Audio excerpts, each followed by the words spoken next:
Daddy a happy Father's Day. Okay, 1, 2, 3. Go.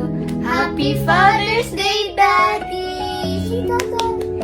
Happy Father's Day, Daddy. And I hope to sana you'll be strong and sana you're always gonna be with mommy and we're gonna be a happy family. I love you. Yeah! Happy Father's Day, mahal.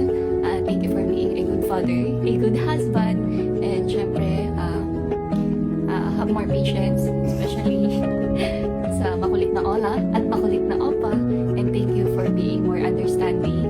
And thank you for being a loving father. And thank you for being a good father. And thank you for always providing. 2, 3, go. We love you, Daddy! Si Tata.